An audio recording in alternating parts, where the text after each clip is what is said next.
þetta er einhvern mesta áfall sem að sko hægt er að upplifa og þetta er einhvern veginn sko það sem kemur upp í hugan er bara þetta er búið og það er ekkert smá mál að eiga við þessa hugsun, þetta er bara búið. Er þetta vika, er þetta mánuður, er þetta ár, er þetta 2 ár eða kannski bara 10 ár og þessi fyrstu dagar eru rosalega erfiðir að eiga við og ég er svo langsamur að fá krabbaminn sem hægt er að ráða við. Mitt viðhorf á þetta var að taka þetta á léttinótunum og ég ákvað meira að segja fljótlega að taka enga veikindadaga og tókst það sem var náttúrulega merkilegt en þetta kemur líka inn þetta hvernig viðhorf þú hefur til þess að takast á við verkefnið því að það er ekkert sem getur verið öflugra í þessu með náttúrulega þeim meðferðum sem er í gangi það er að hvernig hugurinn er. Það er aldrei furðulegt að segja þetta en ég held að krabbameinið hafi verið það besta sem fyrir mig hefur komið í lífinu vegna þess að ég greinilega tók á þessu skynsamlega og þetta gjörbreytti í raun og veru mínu lífi. Ég fór að gera starfa við allt aðra hluti og miklu jákvæðari hluti fyrir mig þannig að ég með þessari uppstokkun sem að kemur og fylgir þessu fyrir mig allavega þá kom út af því algjör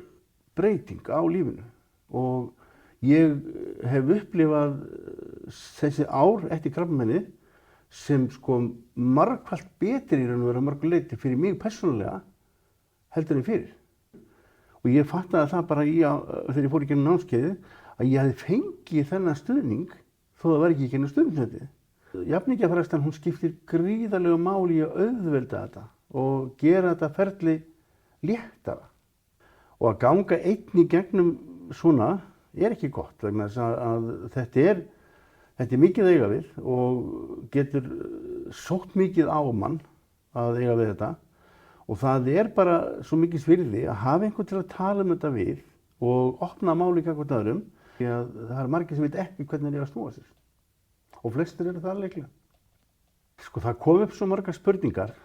svo margt, bæði tilfinningalega líkamlega og ég tala ekki sko þegar að fara að taka ákvarðanirnar.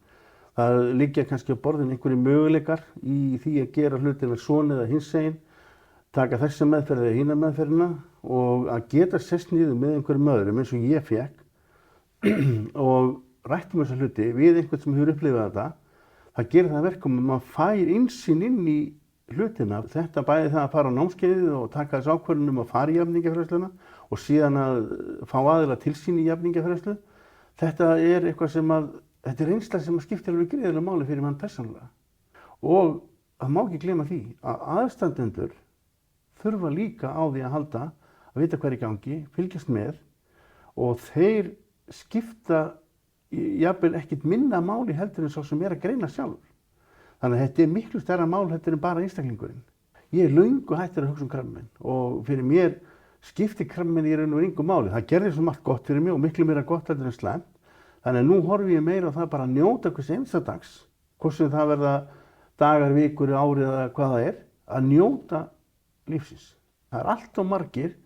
hvort sem að þeir eru að fara krabbamein eða ekki, sem er ekki að njóta lífsins og er að gera hluti sem þeim finnst ekkert skemmtilegir og það er ekki gott að eyða lífinu þannig.